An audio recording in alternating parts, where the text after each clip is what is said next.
ఈ నెల 29న కేబినెట్ భేటీ కానుంది. ముఖ్యమంత్రి రేవంత్ రెడ్డి అధ్యక్షతన ఈ నెల 29న మధ్యాహ్నం 3 గంటలకు ప్రారంభం కానుంది.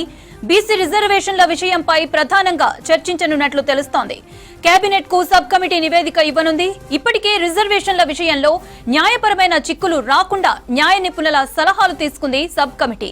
ఆ నివేదికను కేబినెట్ కు సమర్పించనుంది. ఇటు పంచాయతీ ఎన్నికలపై కూడా క్లారిటీ వచ్చే ఛాన్స్ ఉంది.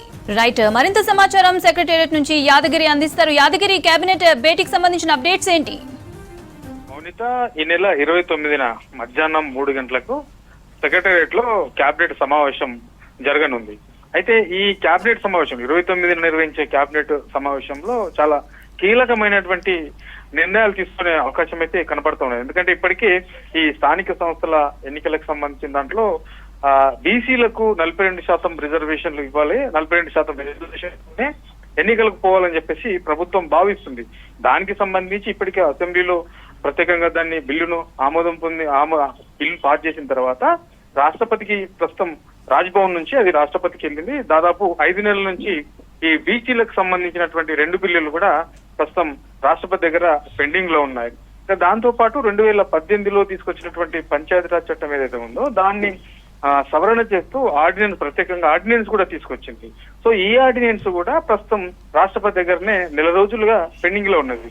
సో ఈ 2 అక్కడే పెండింగ్ లో ఉండడం కారణంగా 42% రిజర్వేషన్లు ఇవ్వడం ఎట్లా అనే దాని మీద ప్రభుత్వం మళ్ళీ ఏ విధంగా పోవాలి, ప్రత్యామ్నాయ మార్గాలు ఏమైనా ఉన్నాయా అనే కోణంలో మళ్ళీ దిశగా ముందుకెళ్తుంది. కాబట్టి దీని మీద ప్రత్యేకంగా ఒక మంత్రివర్గ ఉపసంఘాన్ని కూడా నియమించింది.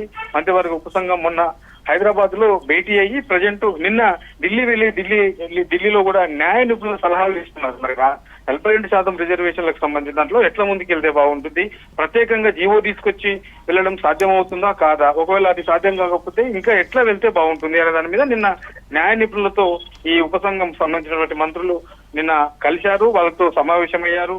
సో వాళ్ళ సలహా సూచనలు కూడా తీసుకున్నారు.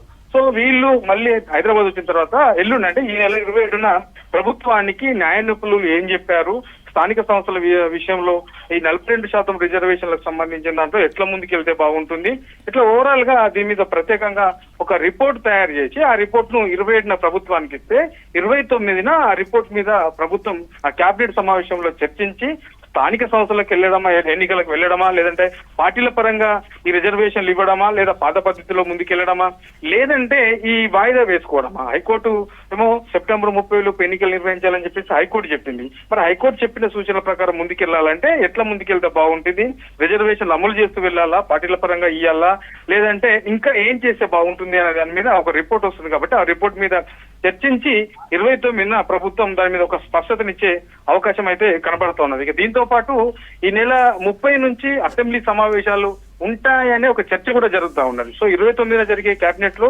చర్చించి ఆ రోజే మరి అసెంబ్లీ సమావేశాలు ఒకవేళ కనుక ఉంటే ఆ అసెంబ్లీ సమావేశాలకు సంబంధించి కూడా కేబినెట్ లో చర్చించి దాని మీద కూడా ఒక నిర్ణయం తీసుకునే అవకాశం అయితే కనబడుతుంది. ఇవి మేజర్ గా 29న నిర్వహించే కేబినెట్ సమావేశంలో ఈ 2 అంశాలకు సంబంధించి మేజర్ గా చర్చించే అవకాశం అయితే కనబడతా ఉన్నది. ఇప్పటికే ఈ కాళేశ్వరం రిపోర్ట్ కు సంబంధించిన దాంట్లో ప్రత్యేకంగా అసెంబ్లీ సమావేశం నిర్వహించి దాంట్లో చర్చిస్తాము, వాళ్ళ అభిప్రాయాలు తీసుకుంటామని చెప్పేసి కూడా ప్రభుత్వం ఇప్పటికే చెప్పింది. కాబట్టి సో ఒకవేళ గనక 30 నుంచి అసెంబ్లీ సమావేశాలు నిర్వహిస్తే దానిలో ఈ కాళేశ్వరం ప్రాజెక్ట్ కు సంబంధించి కాళేశ్వరం కమిషన్ ఇచ్చినటువంటి నివేదిక మీద ప్రధానంగా చర్చించే అవకాశం ఉంటుంది. దాంతో పాటు ఇక స్థానిక సంస్థల ఎన్నికలకు సంబంధించిన దాంట్లో కూడా ప్రభుత్వం ఎలాంటి నిర్ణయం తీసుకున్నది, ఎట్లా ముందుకెళ్లే అవకాశం ఉంది అనే దాని మీద పూర్తి స్థాయిలో ఈ అసెంబ్లీ సమావేశంలో చర్చించే అవకాశం అయితే కనబడుతున్నది. సో మేజర్ గా ఈ 2 అంశాల మీదనే ఈ కేబినెట్ సమావేశం ఉండే అవకాశం అయితే ఉన్నది. మౌనిత.